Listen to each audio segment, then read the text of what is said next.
Today, our topic of discussion is classification of vitamins.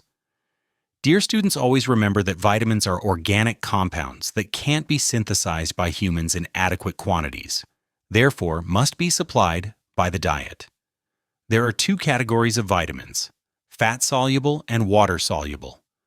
4 vitamins are fat-soluble vitamins, which are vitamin A, vitamin K, vitamin D, and vitamin E.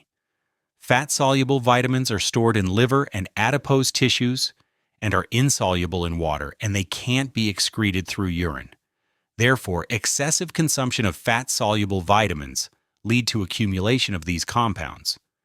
As the name indicates, water-soluble vitamins are soluble in water, and they can be easily excreted through urine.